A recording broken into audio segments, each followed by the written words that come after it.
So hello everyone, my self Aman Singh, second of MBBS student at KGMU Lucknow. तो देखो, आज electrochemistry का सेकंड पार्ट है वीडियो का। ठीक है, पहला पार्ट मैंने अपलोड किया था, उसमें काफ़ी सारे थ्योरेटिकल पॉइंट्स मैंने बताए थे। ठीक है, ये सेकंड पार्ट है। अब पहले वाले पार्ट में थोड़ी दिक्कत हो गई थी कैमरा वगैरह में, तो सारी चीज़ें रिकॉर्ड नहीं हो पाई थी। तो स्टार्टिंग वाले जो सेल वाला पोर्सन है, उसमें जितने भी कॉन्सेप्ट थे सबको मैंने अच्छे से समझाया है। और जितने भी मतलब कि आपके पॉइंट्स बन सकते थे एनसीईआरटी से, जिनसे कि क्वेश्चन बन सकता है असर्शन, रीजन और स्टेटमेंट वाला, वो सारी चीज़ें कवर की हैं। सबसे पहले मैं बता दूं, जो लोग मुझे जानते हैं, मैं बार बार कहता हूं कि एनसीईआरटी की फिजिकल केमिस्ट्री की थ्योरी आपको पढ़ना मैंडेटरी है, क्योंकि यदि 15 सवाल फिजिकल केमिस्ट्री के आएंगे तो 10 से 12 सवाल theoretical assertion, reason, statement based आएंगे। ठीक है, तो आपको एनसीईआरटी की फिजिकल केमिस्ट्री पढ़नी बहुत जरूरी है। अब तक जिन्होंने नहीं पढ़ा है वो अब अपना बायो याद करने पे टाइम दें और अपनी बाकी चीज़ों को कवर करने की कोशिश करें, ऑर्गेनिक, इनऑर्गेनिक। बाकी फिजिकल केमिस्ट्री में जितने भी चैप्टर्स हैं उनकी थ्योरेटिकल चीज़ें मैं यहाँ पे करा दे रहा हूँ। न्यूमेरिकल चीज़ आप अपने नोट से पढ़ लीजिएगा, अपने इंस्टीट्यूट के नोट से पढ़ लीजिएगा। ठीक है, क्वेश्चन प्रैक्टिस आपको टेस्ट पेपर में हो जाएंगे, तो वहाँ से उस चीज़ को कवर कर लीजिएगा। ठीक है, यहाँ पे मैं एनसीईआरटी के हर लाइन को, मतलब हर चीज़ को बता दे रहा हूँ जो एनसीईआरटी ने आपको बताई है। और सॉल्यूशन की भी मैंने वीडियो अपलोड कर दी है। इलेक्ट्रोकेमिस्ट्री का पहला पार्ट हो गया, ये दूसरा पार्ट हो जाएगा।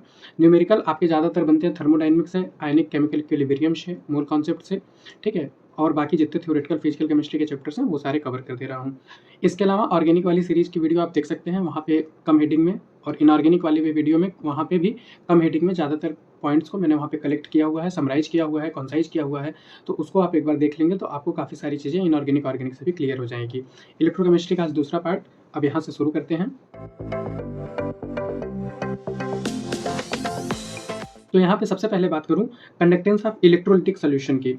ठीक है, तो इलेक्ट्रोलिटिक सोल्यूशन के कंडक्टेंस में सबसे पहले यूनिट का आपको यहाँ पे ध्यान देना होगा। ठीक है, कप्पा की यूनिट और मोलर कंडक्टेंस वगैरह की यूनिट में काफ़ी ज़्यादा कन्फ्यूजन होता है, काफ़ी ज़्यादा ये कन्फ्यूज भी करता है। मैंने ये भी बताया था कि फिजिकल केमिस्ट्री में यूनिट का काफ़ी ध्यान देना, तो ये एक ऐसा टॉपिक है यहाँ पे इलेक्ट्रोकेमिस्ट्री में कंडक्टेंस वाला, जहाँ से यूनिट में बहुत ज़्यादा कन्फ्यूज करता है। तो यहाँ पे मैं थोड़ा सा आपको क्लियर करने की कोशिश करूँ तो रेजिस्टेंस जो होता है वो आपका आपने इलेक्ट्रोस्टैटिक्स में पढ़ा है, रो L/A होता है। ठीक है, इसमें रो जो है वो आपका क्या है, रेजिस्टिविटी। रो क्या है, resistivity. Conductance inverse of resistance होता है 1/R। ठीक है, तो कंडक्टेंस को आप क्या लिख सकते हो, रो L/A ऐसे लिख सकते हो। ठीक है, इसमें 1/रो जो है आपका, इसको आप क्या लिख सकते हो, 1/रो A/L। ठीक है, तो 1/रो क्या है, ये आपका कंडक्टिविटी है। जैसे रो L/A रेजिस्टेंस में रो रेजिस्टिविटी था, वैसे 1/रो A/L में 1/रो जो है, ये जो कांस्टेंट टर्म है एरिया और लेंथ के साथ, ये कंडक्टिविटी है। तो कंडक्टिविटी आप वहाँ पे सिग्मा से डिनोट करते हो और वो 1/रो आता है। ठीक है, ऐसे इलेक्ट्रोलिटिक सोल्यूशन में जो आपका कंडक्टेंस है वो 1/रेजिस्टेंस होगा, जिसको आप ऐसे लिख सकते हो, वही सेम चीज़ लिखी है, रो L/A, मतलब A/रो L, 1/रो A/L। ठीक है, कंडक्टिविटी आप यहाँ कप्पा से डिनोट करते हो। कप्पा क्या है, 1/रो। ठीक है, कप्पा क्या है, 1/रो, वही है आपका कंडक्टिविटी या स्पेसिफिक कंडक्टेंस। और ये जो कंडक्टेंस होती है, एक ml सॉल्यूशन की जो कंडक्टेंस होगी, 1 ml सॉल्यूशन की जो कंडक्टेंस होगी, उसी को कंडक्टिविटी बोलते हैं। ठीक है, इतनी बात क्लियर है। उसके बाद यूनिट ऑफ कंडक्टेंस की बात करें तो जैसे कंडक्टेंस क्या है, कंडक्टेंस क्या है, 1/रेजिस्टेंस। तो 1/रेजिस्टेंस की यूनिट ओम, इसको आप पर ओम लिख सकते हो, और यही पर ओम को आप साइमन बोलते हो। तो इसकी यूनिट क्या हो गई, कंडक्टेंस की यूनिट क्या हो गई, साइमन। कंडक्टिविटी की क्या यूनिट हो गई, कंडक्टिविटी को आप 1/R लिख सकते हो, कंडक्टेंस को 1/R लिख सकते हो, 1/R को आप A/रो L लिख सकते हो, और 1/रो को आप कप्पा लिख सकते हो। तो यहाँ से आप कप्पा इज इक्वल टू आप क्या लिख सकते हो, आप ये देख लो, 1/R is equal to kappa A/L। तो कप्पा इज इक्वल टू क्या हो जाएगा, L/R इंटू A। ठीक है, तो L की यूनिट, लेंथ की यूनिट क्या हो गई, मीटर, रेजिस्टेंस की ओम, एरिया की मीटर स्क्वायर। तो मीटर स्क्वायर से मीटर गया तो ये बचा 1/ओम मीटर, या पर ओम पर मीटर भी आप कह सकते हो। ठीक है, पर ओम पर मीटर, ये यूनिट है कंडक्टिविटी की। ठीक है, अब पर ओम को क्या आप लिख सकते हो, साइमन। पर ओम को क्या, साइमन। साइमन पर मीटर यूनिट किसकी हो गई, कंडक्टिविटी की। ठीक है, तो यहाँ से आपको क्या याद रखना है कि जो कप्पा की यूनिट है वो साइमन पर ओम पर मीटर है, या फिर क्या है, साइमन पर मीटर। ये किसकी यूनिट है, कप्पा की। ठीक है, और आपको यहाँ से एक चीज और याद रखनी है कि 1 साइमन पर सेंटीमीटर, 1 साइमन पर, एक सेकेंड, ये क्या है आपका, कप्पा क्या है, कप्पा की यूनिट क्या है, साइमन पर मीटर। ठीक है, साइमन पर मीटर। तो 1 साइमन पर centimetre is equal to 100 siemens पर मीटर होता है। अब इससे आप कन्वर्जन कर सकते हो, यदि आपको देखो कैलकुलेट तो यही साइमन पर मीटर वाले से ही करना है, तो आप 1 साइमन पर metre is equal to 10⁻² siemens पर सेंटीमीटर भी लिख सकते हो। अब यहाँ से मैं कंडक्टेंस यानी कि सुपर कंडक्टर्स की बात करूं तो पहले तो मैं एक दो क्वेश्चन पूछूंगा कि जैसे आपका ये है कि which of the following is not electrically conducting. ठीक है, तो देखो ग्रेफाइट होता ही है, कार्बन ब्लैक होता ही है, ऑर्गेनिक पॉलीमर इलेक्ट्रिकली कंडक्टिंग है कि नहीं? हाँ है। ठीक है, ऑर्गेनिक पॉलीमर इलेक्ट्रिकली कंडक्टिंग है, जैसे कि पॉलीएक्रोनाइट्राइल ये सब वगैरह। ठीक है, आप कंफ्यूज ये मत होइएगा कि पॉली जो है ऑर्गेनिक पॉलीमर में जैसे पॉलीइथीन आता है तो पॉलीइथीन तो कंडक्टर नहीं है, तो गलत आप इसी पे टिक कर दो कि ये नहीं है, लेकिन आपका आंसर यहाँ पे क्या होगा? नन। ठीक है, ऑर्गेनिक पॉलीमर भी इलेक्ट्रिकली कंडक्टिंग होते हैं। ठीक है, certain metals it behave as super conductor at a temperature range of. देखो मेटल जनरली आपके जो कॉपर मेटल है, आयरन मेटल है, सिल्वर मेटल है, सब क्या है? ये सब कंडक्टर है। सुपर कंडक्टर क्या होता है? जिनकी कंडक्टिविटी बहुत ज़्यादा होती है। ठीक है, रेजिस्टेंस उसमें बहुत कम होता है। ठीक है, वो बहुत अच्छे तो कंडक्टर माने जाएंगे। तो कुछ मेटल होते हैं जो 0 से 15 केल्विन पे, ये बहुत कम टेम्परेचर है। ठीक है, जीरो क्या होता है? 0 डिग्री सेल्सियस पे 273 केल्विन होता है। 0 डिग्री सेल्सियस पे 273 केल्विन होता है, तो समझ रहे हो 15 केल्विन कितना कम हो गया। ठीक है, तो ये बहुत कम टेम्परेचर पे मेटल क्या है? कुछ मेटल सुपर कंडक्टर की तरह बिहेव करते हैं। अब यहाँ से बात करें सुपर कंडक्टर की, तो आपके एनसीईआरटी में कौन कौन से एग्जाम्पल दिए हुए, कौन कौन से आपको याद रखने हैं। अच्छा, ये जान लो कि इस चैप्टर में बहुत ज़्यादा आपके पास वो है थ्योरेटिकल पॉइंट, तो आपको ये जरूर देखना चाहिए पूरा, और आप सारे थ्योरेटिकल पॉइंट को कलेक्ट करो और याद करो। ठीक है, तो मेटल्स में और सिरेमिक मेटल्स में आपके पास मेटल एंड एलॉय हैं जो कि 0 से 15 केल्विन के टेम्परेचर पे, यानी कि बहुत कम टेम्परेचर पे सुपर कंडक्टर की तरह बिहेव करते हैं। Ceramic materials and mixed oxide, ये लोग सुपर कंडक्टर की तरह बिहेव करते हैं eight a temperature of 150 kelvin, जो कि इसके ये जो आपका 0 से 15 केल्विन है, इसके रिलेटिवली हाई टेम्परेचर है। वैसे आप देखो तो ये अप्रॉक्स -120 डिग्री सेल्सियस के आसपास आ रहा है, मतलब 0 डिग्री सेल्सियस पे बहुत कम है। तो ये जो है आपका ये बहुत कम है, लेकिन एनसीईआरटी ऐसे लिखता है कि एट वेरी लो टेम्परेचर 0 से 15 केल्विन पे कुछ मेटल सुपर कंडक्टर की तरह बिहेव करते हैं, और बहुत कम टेम्परेचर मतलब और ज़्यादा टेम्परेचर जो कि रियल लाइफ में बहुत कम है, लेकिन इसके कंपेरिजन में थोड़ा ज़्यादा है, तो -120 डिग्री सेल्सियस पे सिरेमिक मटेरियल्स लाइक और मिक्स्ड ऑक्साइड ये लोग बिहेव करते हैं किसकी तरह? सुपर कंडक्टर की तरह। ऑर्गेनिक पॉलीमर, जैसे कि आपके पास अभी क्वेश्चन में था यहाँ पे कि ऑर्गेनिक पॉलीमर भी बिहेव कर सकते हैं इसकी तरह, इलेक्ट्रिकली कंडक्टिंग हो सकते हैं। तो ऑर्गेनिक पॉलीमर जो कि कंडक्टर हैं वो कौन कौन से हैं? वो आपके पास है जैसे कि पॉलीएसिटिलीन इन आयोडीन के वेपर में। ठीक है, पॉलीएनिलीन, पॉलीपाइरोल, पॉलीथायोफिन। ठीक है, इसके बाद बात करें magnitude of conductivity depend on.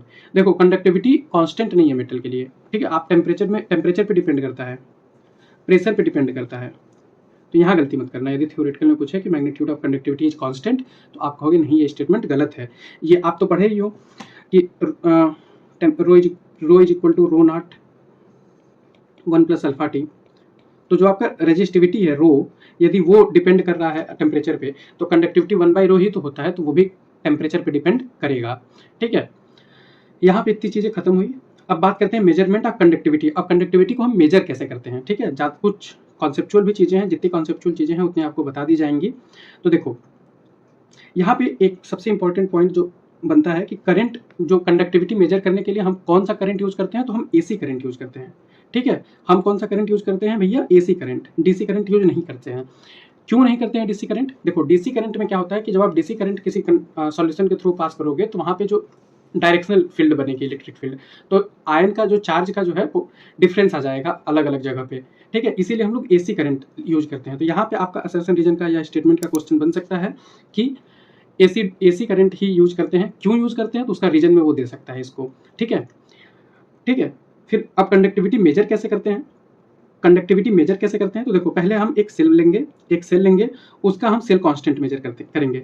Cell constant क्या होता है? देखो कोई भी सेल है आपके पास, मान लो आपके पास, तो उस सेल का जो एरिया है, उस सेल का जो लेंथ है, इसी का रेशियो जो है G = L/A होता है। ठीक है, G = L/A उस सेल का, और ये हमेशा किसी भी सेल के लिए कांस्टेंट होगा। जैसे मान लो आपके पास कोई एक सेल है या कोई एक बैटरी है, मान लो आपके घर बैटरी, तो उसका वॉल्यूम तो सेम रहता है ना। आपके घर पे जो बैटरी रखी हो, तो बैटरी बड़ी तो नहीं हो जाती, छोटी तो नहीं हो जाती। तो किसी भी सेल का वॉल्यूम सेम होता है, उसके लेंथ और एरिया का रेशियो होता है, तो इसी को जी बोलते हैं। तो जी हमेशा किसी भी सेल के लिए कांस्टेंट होता है, इस चीज़ को याद रखना। तो पहले हम अपने cell constant measure, firstly we will measure the cell constant of this cell. इसमें क्या है कि इसका जो है कंडक्टिविटी हम पहले कैलकुलेट करेंगे। ठीक है, तो solution using the solution of non conductivity. कौन सा? इसका सेल कांस्टेंट मेजर करने के लिए हम जो है अपने पास मतलब ऐसा सॉल्यूशन लेंगे जिसकी कंडक्टिविटी हमें पता हो। ठीक है, तो हम कौन सा सॉल्यूशन लेते हैं? तो हम यहाँ पे KCl का सॉल्यूशन लेते हैं, पोटेशियम क्लोराइड का सॉल्यूशन लेते हैं।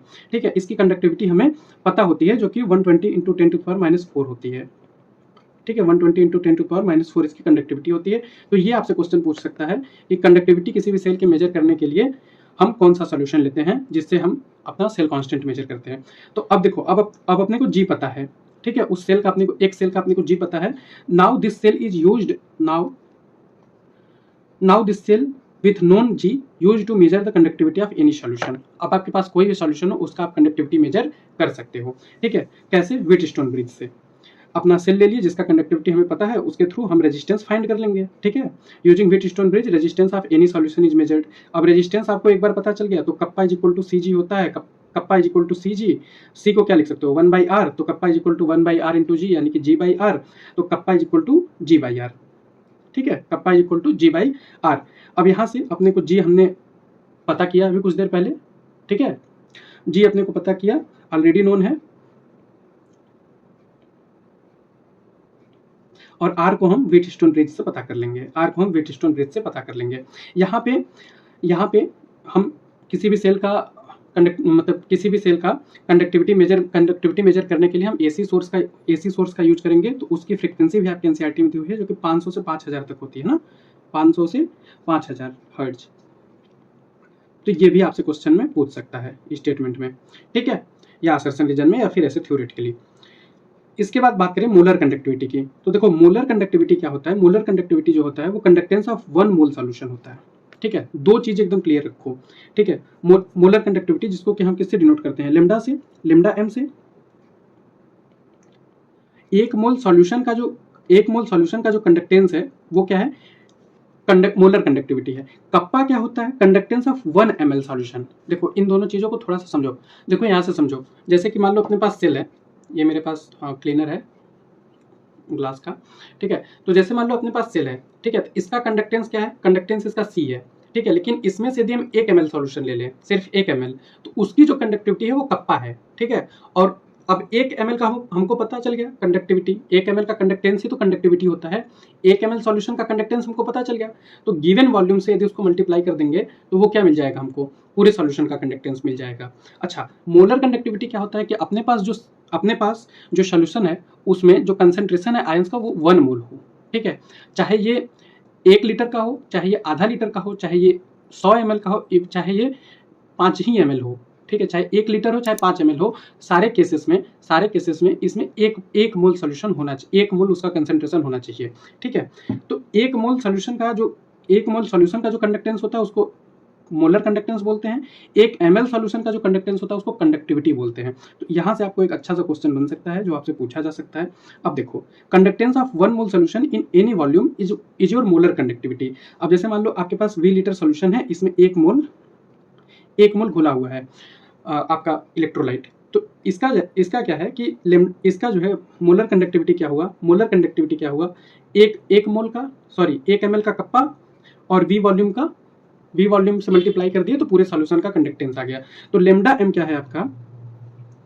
लैम्डा m है आपका conductance of 1 mole electrolyte. Kappa क्या है? कंडक्टेंस या लिख लो कंडक्टेंस ऑफ 1 ml सॉल्यूशन, और ये गिवन वॉल्यूम में। तो गिवन वॉल्यूम में 1 ml का पता है और गिवन वॉल्यूम से मल्टीप्लाई कर दिया, और उसमें हम यदि 1 मोल इलेक्ट्रोलाइट लें तो हमको क्या मिल जाएगा? Molar conductance. अब यहाँ से कप्पा इज इक्वल टू भी हो गया, lambda m is equal to kappa भी हो गया। तो वॉल्यूम को अब आप क्या लिख सकते हो? Molarity divided by 1000। कैसे लिख सकते हो? यहाँ से आप लिख सकते हो lambda m is equal to kappa into V. ये वॉल्यूम किस में लेते हैं? ml में। ये वॉल्यूम किस में लेते हैं? ml में। ठीक है, अब यहाँ से थोड़ा सा एक चीज है कि molarity is equal to number of moles पर लीटर ऑफ सॉल्यूशन होता है। 1 मोल पर litre of solution, given volume of litre of solution. ठीक है, नंबर ऑफ मोल पर वॉल्यूम ऑफ सॉल्यूशन 1 लीटर में। तो वॉल्यूम यदि लीटर मिले तो 1 बाई मोलरिटी होगी, और वॉल्यूम यदि ml मिले तो इसको 1000 से मल्टीप्लाई करना पड़ेगा, तो 1000 बाई मोलरिटी होगा। तो लैम्डा m आपका क्या हो जाएगा? कप्पा, और वॉल्यूम को यदि ml में लिखें तो 1000 बाई मोलरिटी। तो यहीं से आपका फार्मूला ये वाला आता है जो आप याद करते हो कि lambda m equal to kappa 1000/m, जिसमें आपको कप्पा साइमन पर सेंटीमीटर में लेना है, जो कि उसकी यूनिट है, क्योंकि आप वॉल्यूम आप यहाँ से एक तरीके से ml वाली ले रहे हो, तो आपको यूनिट जो है साइमन पर सेंटीमीटर वाली CGS वाली यूनिट लेनी होगी। ठीक है, अब यहाँ से 2 यूनिट मेरे को क्लियर करनी थी। जैसे कि मैं बोल रहा था यूनिट वाला यहाँ पे बहुत खेल है। तो जैसे कि यदि कप्पा साइमन पर मीटर में दिया है तो लैम्डा m साइमन पर मीटर स्क्वायर पर मोल में आएगा। ठीक है, इसको ये आपको याद नहीं होगा तब भी कोई दिक्कत नहीं है। यदि कप्पा साइमन पर सेंटीमीटर में है तो इसको आप जब कैलकुलेट करोगे तो लैम्डा m साइमन पर सेंटीमीटर स्क्वायर पर मोल में आएगा। आपको याद रखना क्या है, जो मैं यहाँ पे जिसके लिए ये टॉपिक उठाया हूँ कि लैम्डा m और कप्पा, ठीक है, lambda m 1 siemens metre square per mole is equal to 10⁴ siemens centimetre square per mole, 1 siemens metre is equal to 10⁻² siemens पर सेंटीमीटर। ठीक है, आप ये दोनों चीज बस याद रखो। ठीक है, कि SI से CGS में कैसे गए, SI से CGS में कैसे गए। इसी को अभी मैं कुछ देर पहले ऐसे लिखा था कि 1 साइमन पर centimetre is equal to 100 siemens पर मीटर। क्या लिखा था? 100 साइमन पर मीटर। अब इसके बाद बहुत इंपॉर्टेंट बात करें यहाँ से कि variation of conductivity with concentration, एकदम खतरनाक आपका ये है कौन सा पॉइंट, थ्योरेटिकल पॉइंट, और variation of molar conductivity with concentration. ठीक है, ये बहुत अच्छा पॉइंट है, बहुत अच्छा पॉइंट है जो आपको बताना है। इसको मैं अच्छे से हाईलाइट कर देता हूँ ताकि आपको नोट्स में अच्छे से मिल जाए। नोट्स आपको टेलीग्राम पे मिल जाएगा। ठीक है, टेलीग्राम ज्वाइन कर लो और आपको सारे नोट्स वहाँ पे टेलीग्राम पे मिल जाएंगे, तो आपको ये वाली थ्योरी वाली सारी चीज़ें आपको रिवाइज करने में वहाँ से आसानी हो जाएगी। ठीक है, तो मतलब कप्पा का कंसंट्रेशन के साथ क्या वेरिएशन है, लैम्डा m का कंसंट्रेशन के साथ क्या वेरिएशन है, बहुत क्वेश्चन इस पर पूछे जाते हैं। ठीक है, 100% पॉसिबिलिटी है यहीं से क्वेश्चन आए। तो देखो इसको, इसमें ना थोड़ा सा समझने वाला भी बात है। तो कप्पा का वेरिएशन और लैम्डा m का वेरिएशन, मोलर कंडक्टिविटी का वेरिएशन। ठीक है, देखो कप्पा क्या है आपका, यदि आप देखो 1 ml सॉल्यूशन 1 मीटर, ठीक है, 1 ml नहीं, मतलब कि 1 यूनिट ले रहे हो, मान लो 1 mm ले लो या 1 मीटर, 1 यूनिट, देखो इसको यहाँ से ले लो 1 mm, ठीक है, 1 mm स्क्वायर और 1 mm क्यूब यदि आप लेते हो तो उसमें लगभग उसमें 1 ml सॉल्यूशन आता है ना, 1 mm क्यूब में 1 ml ही आता है। तो 1 mm क्यूब की यदि आप मतलब एक छोटा सा डब्बा लेते हो, उसका जो कंडक्टेंस है वो कंडक्टिविटी के बराबर होगा। ठीक है, उसका जो कंडक्टेंस है कंडक्टिविटी के बराबर होगा। तो जनरल सेल के लिए क्या होगा कि kappa is equal to CG। ठीक है, कंडक्टेंस आपका क्या होगा, कप्पा बाई जी, इसी को आप KA/L ऐसे लिख लो। ठीक है, समझने के लिए देखो होगा क्या कि कंसंट्रेशन घटाने पे कप्पा घटता है। ठीक है, कंसंट्रेशन घटाने पे कप्पा घटता है या डाइल्यूशन बढ़ाने पे कप्पा घटता है। ठीक है, देखो आप कंसंट्रेशन घटाओगे तो आपका डाइल्यूशन बढ़ेगा या कंसंट्रेशन घटेगा, दोनों बात में क्या होगा कि आयंस आपके कम हो जाएंगे। जब आपके आयंस ही कम हो गए तो कंडक्टिविटी क्या हो जाएगी, कंडक्टिविटी आपकी कम हो जाएगी। अब कप्पा क्या है, 1 ml सॉल्यूशन आपने लिया है, एक छोटा सा 1 ml सॉल्यूशन लिया है, उसको आप यदि डाइल्यूट कर दो। ठीक है, जैसे कि मान लो मैं इसमें से, इस डब्बे में से 1 ml सॉल्यूशन इसमें निकाल लूँ। ठीक है, 1 ml सॉल्यूशन इसमें निकाल लूँ और इसको यदि मैं और डाइल्यूट कर दूँ तो नंबर ऑफ आयंस क्या हो जाएंगे, कम हो जाएंगे। तो इस सॉल्यूशन की कंडक्टेंस कम हो जाएगी, मतलब कि कंडक्टिविटी कम हो जाएगी। ठीक है, तो कंसंट्रेशन कम करने पे या डाइल्यूशन बढ़ाने पे आयंस का कप्पा जो है, मतलब कि कंडक्टिविटी क्या होता है, कम हो जाता है। आयंस कम हो जाते हैं तो उसका सेल का कंडक्टिविटी, सॉल्यूशन का कंडक्टिविटी कम हो जाता है। ठीक है, लैम्डा m की बात करें तो लैम्डा m क्या है कि ये 1 mole electrolyte in any volume है। ठीक है, lambda m is equal to kappa भी। ठीक है, कप्पा क्या है 1 ml का, उसको गिवन वॉल्यूम से डिवाइड कर दिया तो पूरे वॉल्यूम का आपका कंडक्टेंस आ गया, और उसमें 1 मोल ले लिए थे कंसंट्रेशन, तो वो क्या बन गया आपका लैम्डा m। तो यहाँ पे क्या होता है, कंसंट्रेशन घटाने पे लैम्डा m बढ़ता है, कंसंट्रेशन घटाने पे लैम्डा m बढ़ता है। देखो कंसंट्रेशन घटाने पे कप्पा घटता है। ठीक है, लेकिन कंसंट्रेशन घटाने पे लैम्डा m बढ़ता है। कैसे, आप ये कहोगे कि कंसंट्रेशन घटा रहे हैं या डाइल्यूशन बढ़ा रहे हैं, तो आयंस तो कम हो रहे हैं, तो लेकिन लैम्डा m बढ़ क्यों रहा है, मोलर कंडक्टिविटी क्यों बढ़ रही है। देखो मोलर कंडक्टिविटी के डिफिनेशन में लिखा है कि वहां पे 1 मोल इलेक्ट्रोलाइट है, मतलब आप इलेक्ट्रोलाइट को फिक्स किए हो। आप यदि डाइल्यूशन बढ़ा रहे हो फिर भी आप इलेक्ट्रोलाइट को क्या कर रहे हो, हमेशा फिक्स रख रहे हो 1 मोल। ठीक है, उसमें इलेक्ट्रोलाइट 1 ही मोल है, और कंसंट्रेशन आप घटाओगे मतलब आप वॉल्यूम बढ़ाओगे तो लैम्डा m बढ़ेगा। कैसे, देखो गिवन वॉल्यूम में, इन गिवन वॉल्यूम यदि कंसंट्रेशन आप कम करोगे तो चूंकि आप 1 मोल तो लिए ही हो, ये तो आप नहीं चेंज कर रहे हो, तो यदि गिवन वॉल्यूम का यदि आप कंसंट्रेशन घटाओगे, ये 1 मोल को फिक्स रखोगे, तो वॉल्यूम आपका क्या होगा, रिलेटिव वॉल्यूम क्या होगा, बढ़ेगा। ठीक है, आप क्या कर रहे हो कि आयंस को आप फिक्स कर दिए, यहाँ पे आयंस को आपने 1 मोल ले लिया और फिक्स कर दिया। ठीक है, तो आपका यहाँ से क्या होगा कि रिलेटिव वॉल्यूम क्या होगा, बढ़ेगा, ठीक है। कंसंट्रेशन घटाने पे आप डाइल्यूट नहीं कर रहे हो, कंसंट्रेशन घटा रहे हो तो रिलेटिव वॉल्यूम क्या हो रहा है, बढ़ रहा है, ठीक है। बढ़ाना पड़ेगा, मतलब कि आपको रिलेटिव वॉल्यूम आपको बढ़ाना पड़ेगा। यदि आप कंसंट्रेशन घटा रहे हो तो कैसे घटाओगे, वॉल्यूम ही बढ़ा के घटाओगे ना, क्योंकि 1 मोल तो आपका फिक्स है। तो ये चीज़ आपको समझो। यदि नहीं भी समझ में आया तो मैं जो बता रहा हूँ याद रखने के लिए वो याद रखना, ठीक है। यहाँ से आपको देखो याद क्या रखना है, 2 चीज़ें याद क्या रखनी है बहुत इंपॉर्टेंट, कि इसको एज इट इज याद कर लो कि टेम्परेचर बढ़ाने पे कप्पा और लेमडा दोनों बढ़ते हैं। लेमडा में आपके दोनों आ जाएंगे, लेमडा एम और लेमडा इक्विवेलेंट, ठीक है। ठीक, लेमडा एम और लेमडा इक्विवेलेंट का आपको वो कन्वर्जन पता है ना, जैसे molarity is equal to normality is equal to molarity into valency factor होता है, वैसे ही lambda M is equal to lambda equivalent into valency factor होता है, ठीक है। तो वो वाले सवाल आप देख लेना, ठीक है। तो यहाँ से क्या है कि डाइल्यूशन, और दूसरा आपको क्या याद रखना है, दूसरा आपको क्या याद रखना है कि डाइल्यूशन बढ़ाने पे कप्पा घटता है और लेमडा बढ़ता है, ठीक है। डाइल्यूशन बढ़ाने पे कप्पा घटता है और लेमडा बढ़ता है, लेमडा एम और लेमडा इक्विवेलेंट दोनों बढ़ते हैं। अब एनसीईआरटी की एक लाइन लिखी है, जब मैं पढ़ रहा था तो मुझे बहुत कन्फ्यूजन हुआ था, वो ये कि it is found that decrease in kappa on dilution is more than compensated by increase in volume. देखो ये क्या कह रहा था, ये कह रहा था कि जैसे आपका फार्मूला होता है lambda M is equal to kappa into V, तो ये क्या कह रहा था कि डाइल्यूशन जब आप बढ़ाओगे तो कप्पा क्या है, घटेगा। डाइल्यूशन बढ़ाने पे कप्पा घटता है, आपको यहाँ पे दिख रहा है कि डाइल्यूशन बढ़ाने पे कप्पा घटता है, ठीक है। डाइल्यूशन बढ़ाने पे कप्पा घटता है, लेकिन वॉल्यूम बहुत ज़्यादा बढ़ जाता है, वॉल्यूम बहुत ज़्यादा बढ़ता है, जिसकी वजह से डाइल्यूशन बढ़ाने पे कप्पा तो घटता है लेकिन वॉल्यूम बहुत ज़्यादा बढ़ जाता है। इसकी वजह से लेमडा एम क्या होता है, डाइल्यूशन बढ़ाने पे लेमडा एम बढ़ता है। अब आपको समझ में आया कि डाइल्यूशन बढ़ाने पे लेमडा एम क्यों बढ़ता है और कप्पा घटता है, ठीक है। तो यहाँ से ये सारी चीज़ें क्लियर हो गई। आपको मोटी मोटी चीज़ सिर्फ इतनी सी याद रखनी है, यदि कुछ नहीं समझ में आ रहा है तो सिर्फ ये याद रखना, चाहे जैसे 50 बार लिख लो, 50 बार लिख लो, चाहे जैसे याद रखना। इससे सवाल जरूर पूछेगा कि टेम्परेचर बढ़ाने पे कप्पा बढ़ता है, लेमडा एम बढ़ता है, लेमडा इक्विवेलेंट बढ़ता है, ठीक। और डाइल्यूशन बढ़ाने पे आपको उल्टा भी करके दे सकता है कि कंसंट्रेशन बढ़ाने पे, मतलब डाइल्यूशन घटाने पे। कंसंट्रेशन घटाने पे बोल दिया तो डाइल्यूशन बढ़ाने पे कप्पा घटता है और लेमडा एम लेमडा इक्विवेलेंट बढ़ते हैं। इसको आप याद रखना, ठीक। ये हो गई थ्योरी की एक अच्छी सी पॉइंट। लिमिटिंग मोलर कंडक्टिविटी क्या है, जल्दी से देख लें। तो देखो लिमिटिंग मोलर कंडक्टिविटी कुछ नहीं है, क्या है ना कि लिमिटिंग मोलर कंडक्टिविटी हमको कैलकुलेट करने की जरूरत पड़ी तो वॉल्यूम को यदि इनफाइनाइट कर दे तो कंसंट्रेशन नियर अबाउट 0 हो जाएगा, ठीक है।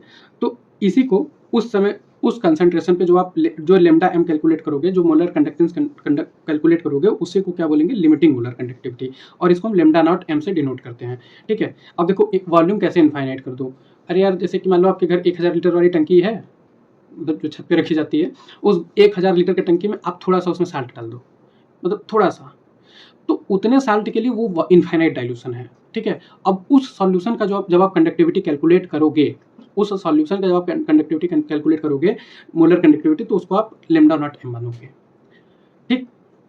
तो इसका जब ग्राफ प्लॉट करते हैं तो ऐसा आता है कि कंसंट्रेशन घटाने पे लेमडा एम बढ़ता है, या फिर आप ये कह लो कि कंसंट्रेशन बढ़ाने पे लेमडा एम घटता है, ठीक है। आप इधर से इधर देखो जा रहे हो, जब आप इधर से इधर जा रहे हो तो कंसंट्रेशन क्या कर रहे हो, बढ़ा रहे हो। इसका टेबल क्या होगा, 1 2 3 4 5 6 7 8 ऐसे ही होगा। देखो एक चीज़ तो यहाँ से थ्योरी का पॉइंट बहुत अच्छा याद रखना है कि ये वाला प्लॉट लेमडा एम और रूट सी के बीच में बनाते हैं। तो वो वाला आप कर्व याद रखना कि मोजले वाला जो कर्व पीरियोडिक टेबल में दिया है उसको किसके बीच में निकाले थे, रूट न्यू और एटॉमिक नंबर जेड और रूट न्यू का वो कर्व था। तो वो पूछ सकता है कि वो वाला कर्व किस किस के बीच में प्लॉट करते हैं, nu Z, root nu Z, nu root Z, ऐसे करके दे सकता है ना। ऐसे यहाँ पे ये पूछ सकता है कि लेमडा एम और रूट सी, मतलब कंसंट्रेशन के अंडर रूट पे इन दोनों के बीच में ग्राफ हुआ। तो इधर से जब आप इधर गए तो कंसंट्रेशन बढ़ाते गए तो लेमडा एम क्या हुआ, घटता गया, ठीक है। और बहुत कम घटा, बहुत ज़्यादा नहीं, बहुत कम घटा, ठीक है, बहुत कम घटा, ठीक है। तो लेमडा एम बढ़ता है, कंसंट्रेशन घटाने पे, इसी का उल्टा बोलें कि कंसंट्रेशन घटाने पे लेमडा एम बढ़ता है, तो इसको क्या हुआ कि लेमडा एम बढ़ता है लेकिन बहुत स्लोली बढ़ता है स्ट्रॉन्ग इलेक्ट्रोलाइट के केस में, ठीक है। तो ये वाली इक्वेशन भी आपको याद रखनी है। स्ट्रॉन्ग इलेक्ट्रोलाइट के केस में lambda M is equal to lambda not M A root C, ठीक है। ये वाली इक्वेशन एज इट इज पूछ ली जाएगी, इस पर न्यूमेरिकल नहीं आएंगे। और ये पूछ लिया जाएगा कि ए जो है वो किस पे डिपेंड करता है। ये क्वेश्चन बन सकता है कि किस पे डिपेंड करता है, तो वो टाइप ऑफ इलेक्ट्रोलाइट पे डिपेंड करता है। टाइप ऑफ इलेक्ट्रोलाइट पे डिपेंड करता है। और आपको यहाँ पे एक दो चीज़ और इसने समझाई है, जैसे NaCl है तो सोडियम के ऊपर +1, क्लोरीन के ऊपर -1, तो ये 1:1 टाइप है, ठीक है। MgCl2 है तो मैग्नीशियम के ऊपर +2, क्लोरीन के ऊपर -1, तो 2:1 का है ये, ठीक है। कैल्शियम सल्फेट है तो इस पे +2, इस पे -2, तो ये 2:1 का 2:2 का टाइप है। इलेक्ट्रोलाइट टाइप भी पूछ सकता है आपसे, आपको क्वेश्चन में दे दे कि इसमें से कौन सा 2:2 टाइप इलेक्ट्रोलाइट है, तो आप यहाँ से भी क्वेश्चन सॉल्व कर सकते हो, ठीक है। इसके बाद कोलराज लॉ की बात करें तो कोलराज लॉ क्या है, ये स्ट्रॉन्ग इलेक्ट्रोलाइट के लिए होता है, ठीक है। पहले स्ट्रॉन्ग इलेक्ट्रोलाइट के लिए होता है, फिर इसका इंडिपेंडेंट माइग्रेशन के उस पे बेसिस पे वीक इलेक्ट्रोलाइट के लिए भी इसका मॉडिफिकेशन है।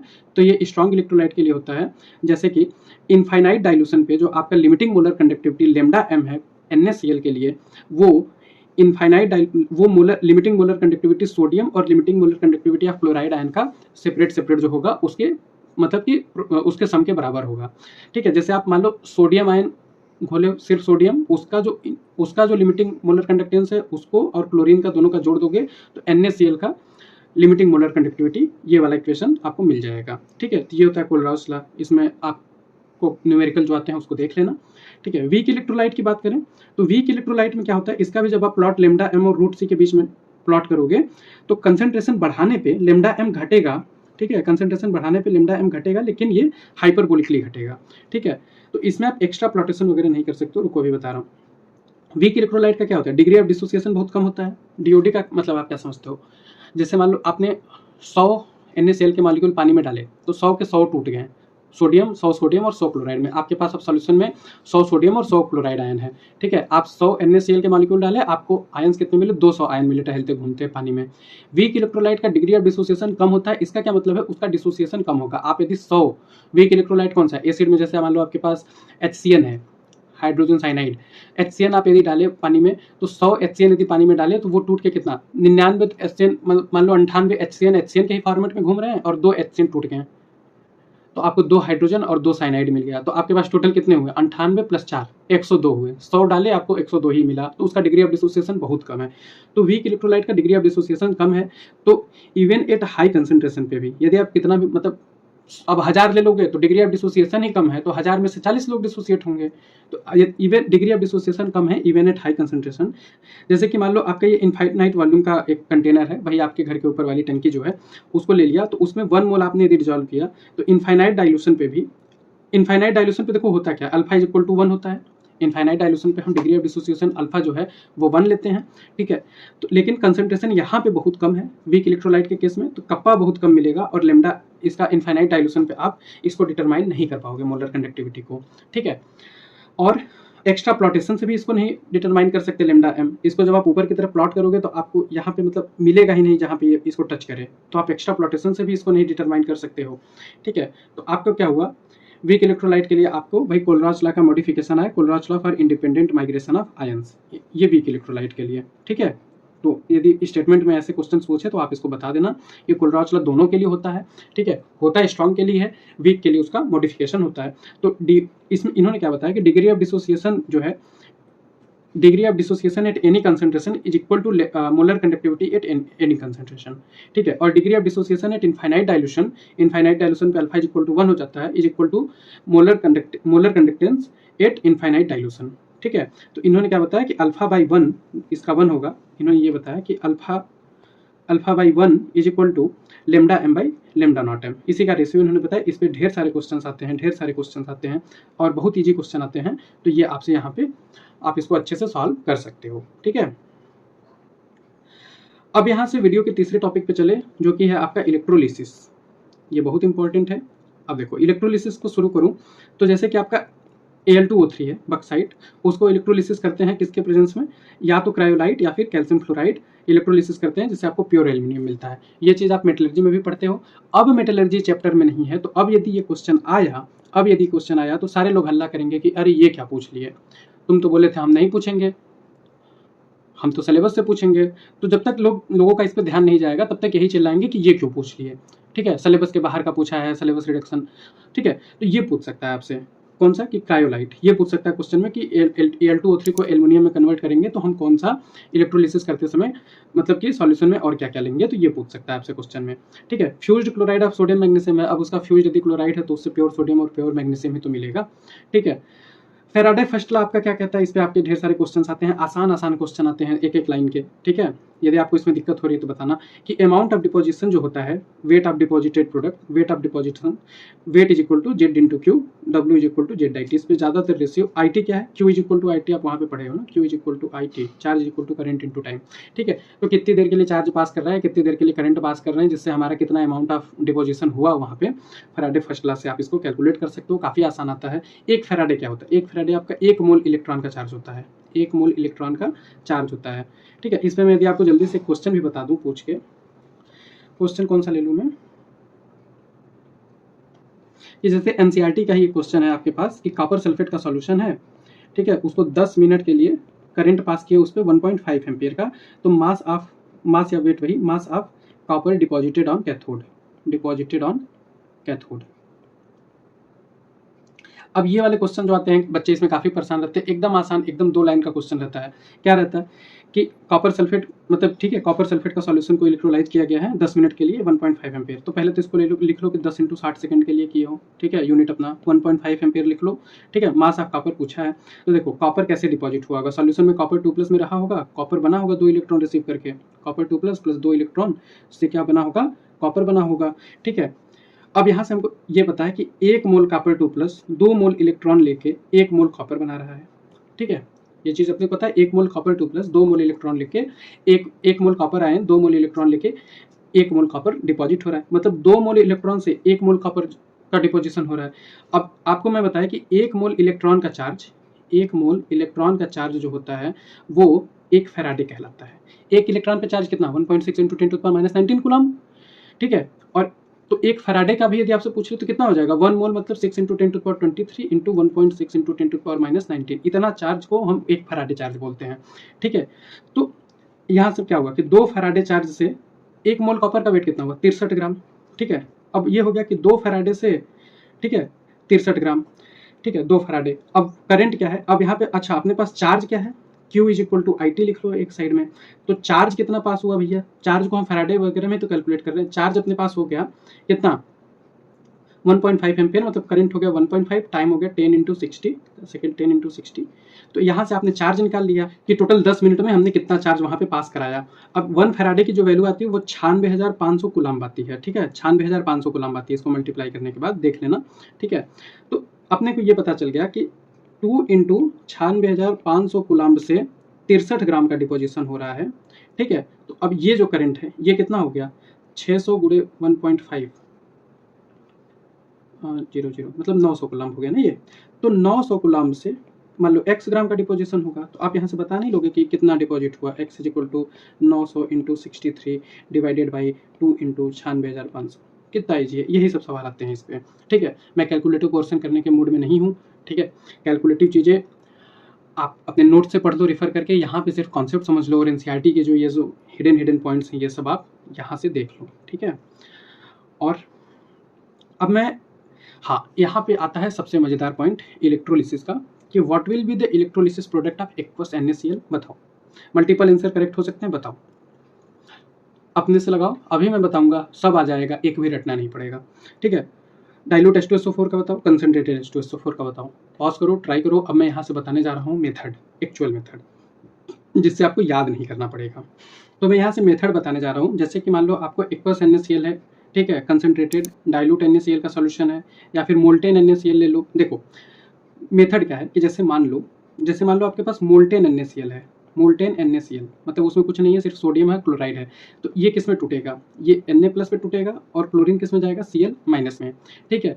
अब ये जो सोडियम है, ये जो Na+ है, ये किसके पास जाएगा, ये Na+ जो है पॉजिटिव चार्ज है। देखो आपका यहाँ से देखो, कैथोड एनोड, ठीक है। कैथोड क्या होता है, कैथोड निगेटिव होता है, एनोड पॉजिटिव होता है।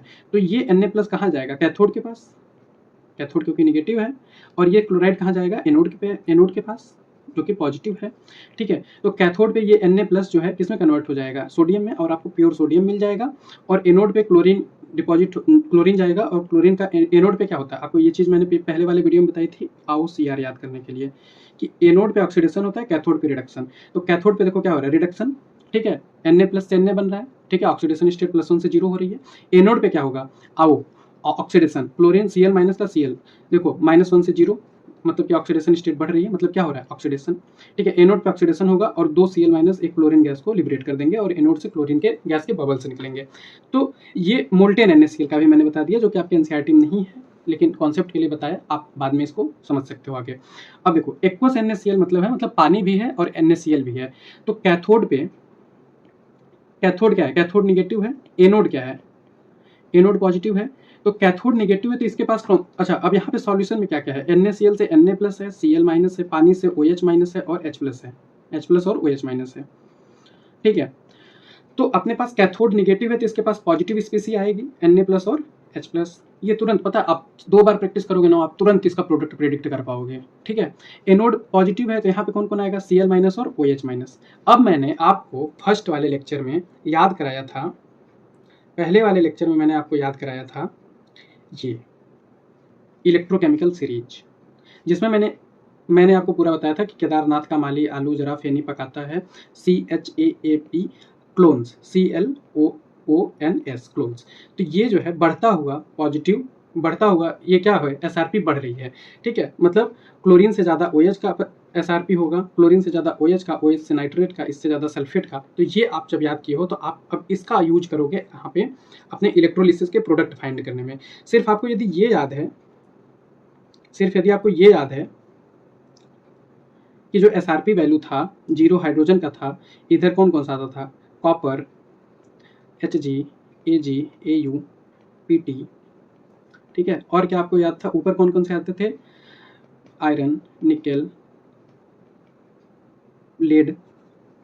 ठीक है, ये सब आते थे। और ये क्या है, इधर से इधर जाने पे क्या होता था, SRP बढ़ती थी, SRP बढ़ रही है क्योंकि इधर नेगेटिव है, इधर पॉजिटिव है, बीच में 0 है।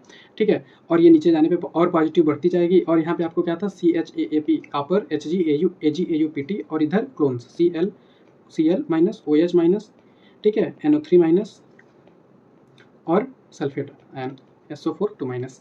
और इनकी SRP क्या हो रही है, SRP बढ़ रही है, SRP बढ़ रही है नीचे जाने पे। सिर्फ यदि इतनी चीज़ आपको याद है तो आप यहाँ से अब सारी चीज़ें प्रेडिक्ट कर पाओगे इलेक्ट्रोलिसिस के प्रोडक्ट। ठीक है, वैसे तो मैं बोलूँगा पूरा आपको याद होना चाहिए, ट्रिक भी मैंने अच्छे से बता दी थी, लेकिन इतना ही यदि याद है तो आप प्रोडक्ट प्रेडिक्ट कर पाओगे। अब यहाँ से देखो, सोडियम आपका ऊपर ही आता है, केदारनाथ वाला में सोडियम आपका इधर ऊपर ही आता है, तो इसका निगेटिव है, हाइड्रोजन का 0 है, तो हाइड्रोजन का SRP क्या है, ज़्यादा है। तो यहाँ SRP देखें तो हाइड्रोजन का SRP ज़्यादा है। Cl और OH में देखें तो OH का ज़्यादा है, क्योंकि ये नीचे जाने पे SRP बढ़ रही है, तो यहाँ पे ClOH में इसका ज़्यादा है। तो जिसकी SRP ज़्यादा होगी, अब ये देखो मैंने SRP बताया है, ये मैंने क्या बताया, SRP। कैथोड पे क्या होगा, रिडक्शन, कैथोड पे क्या होगा, रिडक्शन। ठीक है, तो SRP जिसकी ज़्यादा होगी, रिडक्शन। SRP मतलब मैंने पहले वाले लेक्चर में बहुत अच्छे से समझाया, SRP, SOP, OP, oxidising power, reducing power. मैंने बताया था कि पोटेंशियल अपने लिए होता है, यदि मेरा SRP ज़्यादा है, मेरा स्टैंडर्ड रिडक्शन पोटेंशियल ज़्यादा है, तो मैं रिड्यूस होना चाहता हूँ। यदि मेरा स्टैंडर्ड ऑक्सीडेशन पोटेंशियल ज़्यादा है तो मैं ऑक्सीडाइज होना चाहता हूँ। यदि मेरा ऑक्सीडाइजिंग पावर ज़्यादा है तो मैं, पावर दूसरों के लिए होता है तो मैं दूसरे को ऑक्सीडाइज करूँगा। यदि मेरा रिड्यूसिंग पावर ज़्यादा है तो मैं दूसरे को रिड्यूस करूँगा। ठीक है, तो यहाँ से बात करें तो SRP किसका, हाइड्रोजन का ज़्यादा है, रिडक्शन पोटेंशियल हाइड्रोजन का ज़्यादा है, मतलब हाइड्रोजन रिड्यूस होना चाहेगा, कैथोड पे रिडक्शन ही होता है, तो हाइड्रोजन रिड्यूस होकर हाइड्रोजन गैस में लिबरेट होगा। और एनोड पे SRP इसका ज़्यादा, एनोड पे ऑक्सीडेशन देखना है, ऑक्सीडेशन पोटेंशियल अभी ये देखें तो ऑक्सीडेशन पोटेंशियल किसका, क्लोरीन का ज़्यादा है ना, OH माइनस से। तो क्लोरीन का SOP ऑक्सीडेशन पोटेंशियल ज़्यादा है, मतलब क्लोरीन ऑक्सीडाइज होना चाहता है और एनोड पे ऑक्सीडेशन होगा, तो यहाँ पे क्लोरीन का ऑक्सीडेशन होगा और ये Cl माइनस से Cl2 गैस में लिबरेट हो जाएगा। तो एक्वस NaCl के प्रोडक्ट क्या क्या हो गए, H2 और Cl2। ठीक, एक्वस NaCl यदि, अच्छा ये मैंने क्या लिया है, ये मैंने कंसंट्रेटेड लिया है। डाइल्यूट के केस में क्या है, देखो डाइल्यूट आपको पढ़ना तो नहीं है, एनसीईआरटी में नहीं दिया। देखो एनसीईआरटी में कौन कौन से दिया है, ये दिया है जो ग्रीन कलर से, ये दिया है एनसीईआरटी में, और ये दिया है, ये तीनों दिया है। लेकिन डाइल्यूट NaCl का यदि मैं समझाऊं तो यहाँ पे देखो, कैथोड क्या है, कैथोड निगेटिव है, एनोड क्या है, पॉजिटिव है। तो कैथोड पे निगेटिव है तो यहाँ पे कौन कौन पॉजिटिव आएंगे, Na प्लस आएगा और H प्लस आएगा। एनोड पॉजिटिव है तो निगेटिव वाले आएंगे, Cl माइनस आएगा और OH माइनस आएगा। अब यदि ये डाइल्यूट वाला जब केस देता है ना, तो उसमें प्रोडक्ट ऐसे प्रेडिक्ट करते हैं, डाइल्यूट है मतलब बहुत ज़्यादा पानी है, तो यहाँ पे SRP मैटर नहीं करेगा। यहाँ पे पानी H प्लस और OH माइनस का कंसनट्रेशन बहुत ज़्यादा है, तो ये यहाँ पे रिड्यूस होकर H2 बन जाएगा और ये यहाँ पे ऑक्सीडाइज होकर O2 के फॉर्म में लिबरेट हो जाएगा। यहाँ नंबर ऑफ आयन मैटर कर जाएगा क्योंकि पानी बहुत ज़्यादा है। ठीक है, तो यहाँ पे ये चीज़ कहानी है। और यहाँ से एक चीज़ आपको ज़रूर याद रखनी चाहिए, जो कि मैं पक्का बोलूँगा, जो कि आपको हमेशा नेक्स्ट इक्वेशन वगैरह में काम देगा क्वेश्चन सॉल्व करते समय, कि 2H2O, 2H2O मतलब कि देखो एक H2O यदि टूटेगा तो क्या बनाएगा, H2 + O2, ठीक है। O2 कितना बनाएगा, हाफ O2।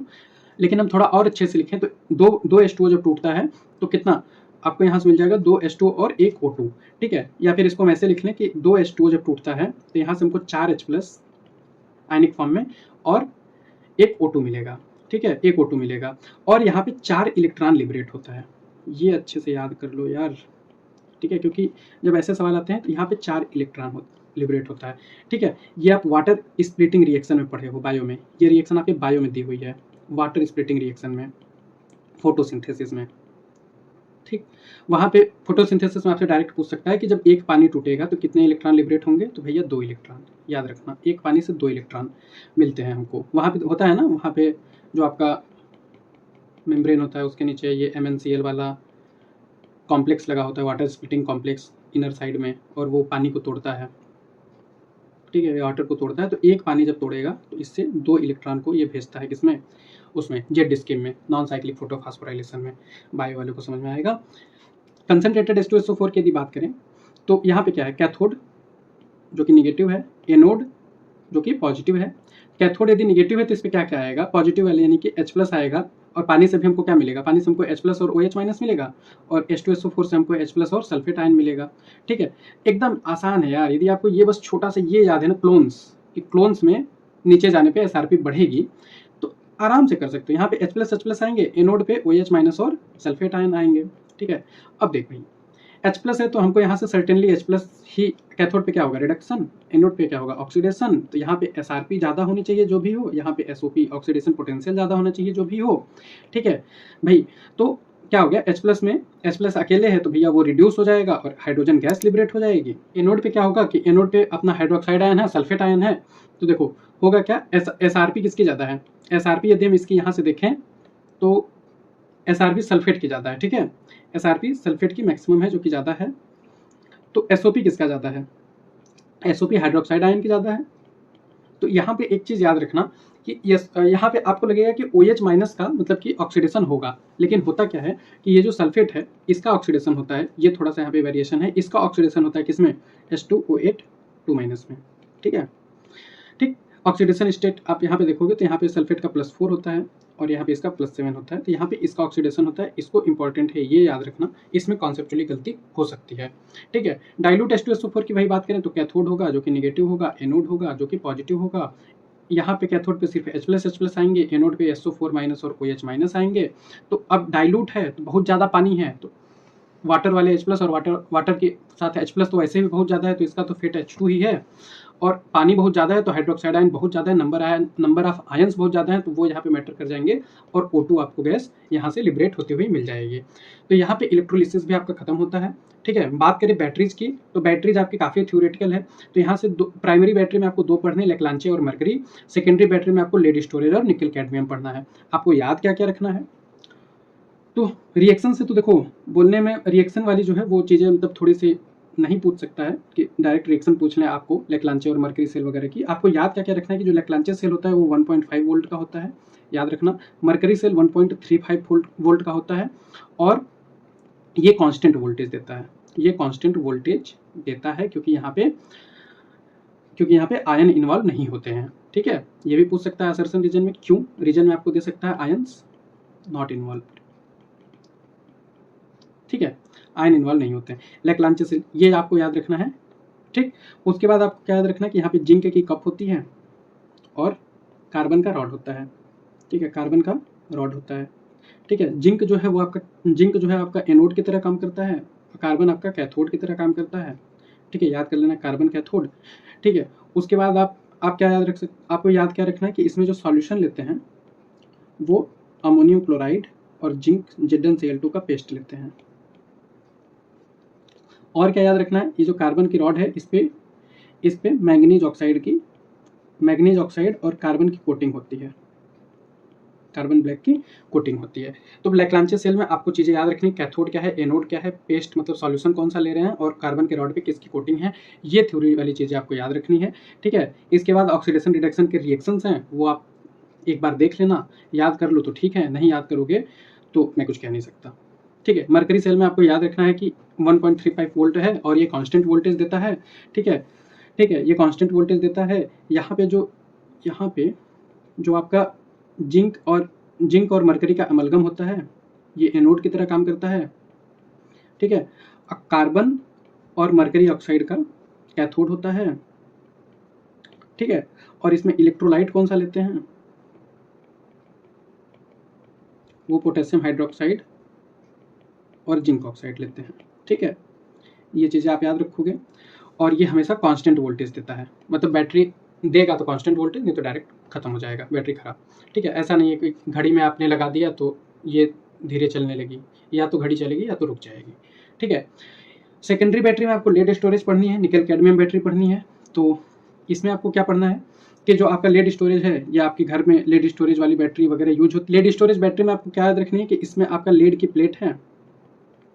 ठीक है, जो कि आपका एनोड है, और इसमें लेड ऑक्साइड की मतलब लेड की प्लेट है फिल्ड विथ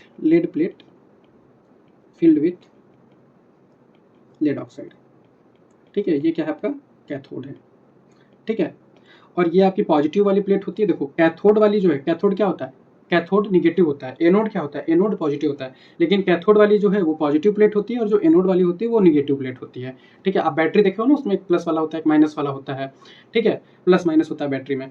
और इसमें आपको क्या याद रखना है कि इसमें आप सॉल्यूशन क्या लेते हो, 38% H2SO4। आप इसमें 38% H2SO4 लेते हो। हाँ, इसकी रिएक्शन याद करनी जरूरी है कि होता क्या है कि PbO2 प्लस सल्फेट, देखो यहाँ पे क्या होगा, PbO2 वाले पे क्या होगा कि PbO2 प्लस सल्फेट ये मिलके PbSO4 प्लस वाटर बनाएंगे। और कैथोड पे क्या होगा, सॉरी एनोड पे क्या होगा, लेड सल्फेट के साथ मिलके PbSO4 lead sulphate plus water बनाएगा। और इन दोनों का जो नेट रिएक्शन होता है, आता है वो आता है आपका lead plus PbO2 lead oxide in the presence of H2SO4, जो आपने सॉल्यूशन लिया है 38%, ये बनाते हैं लेड सल्फेट प्लस H2O। ठीक है, और ये बैटरी क्या है, बैटरी है तो बैटरी डिस्चार्ज हो रही है, तो ये इक्वेशन क्या है डिस्चार्ज का। ठीक है, और इसी का रिवर्स रिएक्शन क्या हो जाएगा, चार्जिंग का। ये रिएक्शन आपको याद कर लेनी चाहिए, ये इंपॉर्टेंट है। ठीक है, निकल कैडमियम की बात करें, कौन कौन सी हो गई, लेड स्टोरेज, निकल कैडमियम।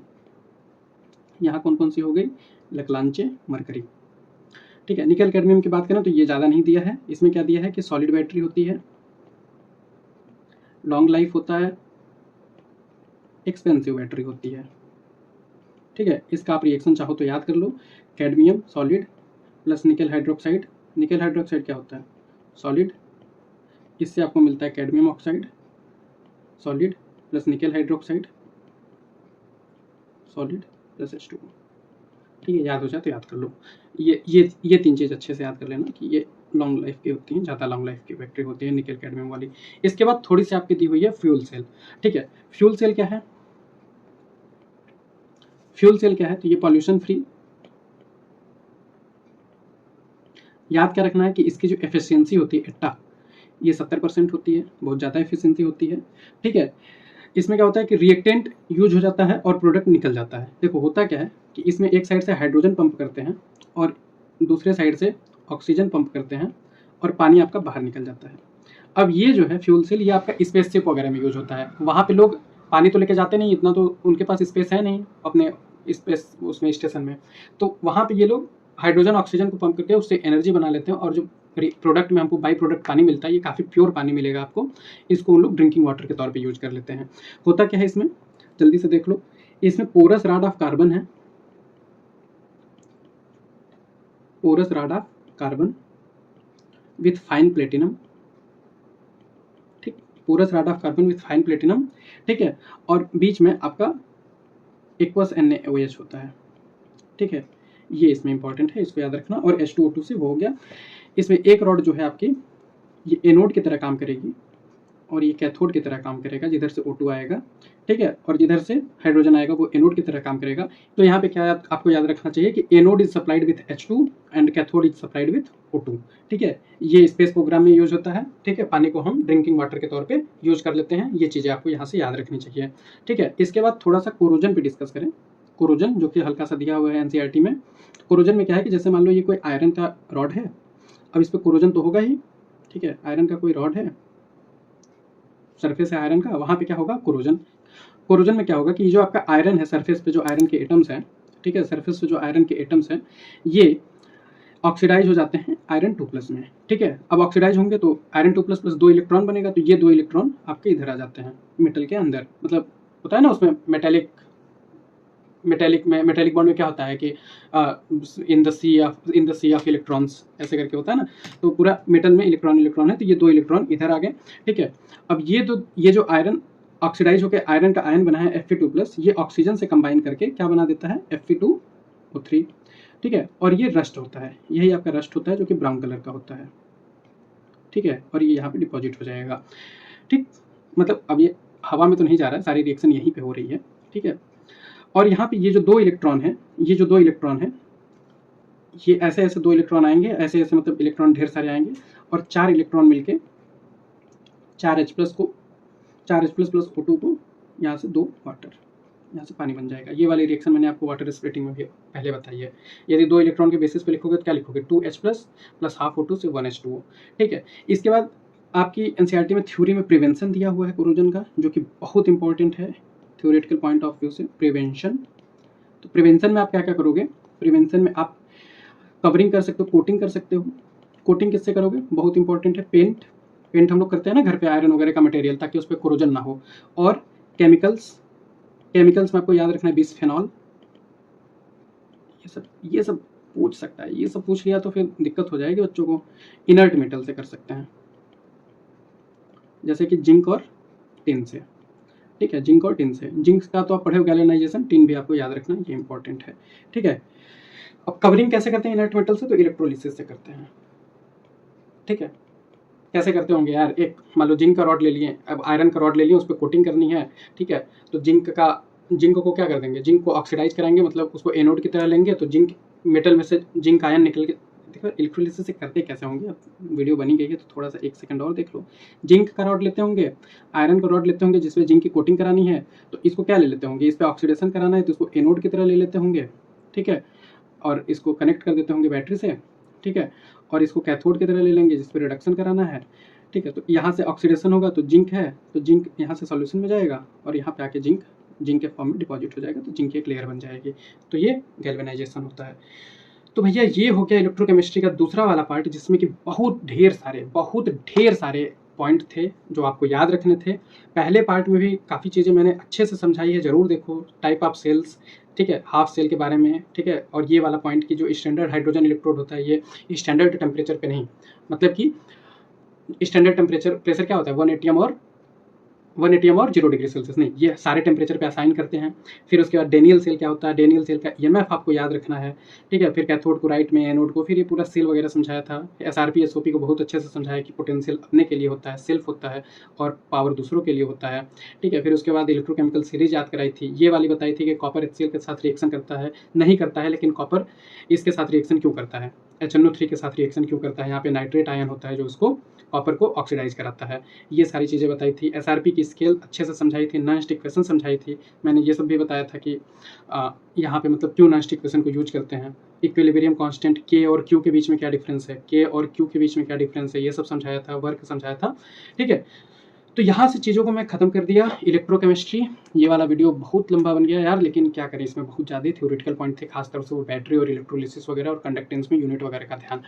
तो यहाँ पे इस चीज़ को ख़त्म करता हूँ। अगला वीडियो केमिकल काइनेटिक्स पे होगा, तो अच्छे से पढ़ते रहो और NCERT की थ्योरी को बिल्कुल मत छोड़ के जाओ। ऑर्गेनिक इनऑर्गेनिक वाली लेक्चर जाके जरूर से देखो, वहाँ पे मैं बहुत चीज़ें कराया हूँ। ऑर्गेनिक में भी और ढेर सारे रिएक्शन कराऊंगा, तो चैनल से कनेक्टेड रहना। इनऑर्गेनिक में भी अभी MOT वगैरह कराने की सोच रहा हूँ, तो उसको भी कंप्लीट कर लो। सब कुछ देखो, अच्छे से पढ़ो, और लास्ट टाइम में पैनिक मत करो, घबराओ मत, ठीक है, घबराओ मत। एक ही बात कहूँगा, जो पढ़े हो आपको सब आता है, ठीक है, जो पढ़े हो आपको सब आता है। एकदम रिलैक्स रहो, बिल्कुल मत घबराओ। एक वीडियो मैंने बनाई है, ठीक है, जो अपलोड की थी मैंने कि आपको इस समय क्या करना है। घबराना नहीं है, इस समय आपको क्या करना है, क्या पढ़ना चाहिए, कैसे जल्दी जल्दी चीज़ों को रिवाइज करें, एनसीईआरटी को जल्दी से कैसे करें। लोग कहते हैं ना कई बार पढ़ लो, लेकिन कैसे पढ़ लें, वो सारी चीज़ें, सिली मिस्टेक कैसे सुधारें, वन शॉट लेक्चर्स देखें कि ना देखें, और बहुत चीज़ें उसमें कवर की हैं। सारी चीज़ें, ऑर्गेनिक में क्या पढ़ना है, इनऑर्गेनिक में इस समय क्या पढ़ना चाहिए, टेस्ट पेपर कैसे दें, एनालाइज कैसे करें, कितना टेस्ट पेपर दें, सब कुछ मैंने बताया है। लगभग 19-20 मिनट की वीडियो है, उसको जाके अच्छे से देखो, समझो, अपने आप को मोटिवेटेड रखो, अपनी स्ट्रेटजी अच्छी रखो, अपनी पढ़ाई अच्छी रखो, ठीक है, और पढ़ते रहो। और आगे जो भी चीज़ें मैं बताऊँगा ऐसे ही छोटे-छोटे करके हम लोग पढ़ लेंगे, ठीक है। Thank you.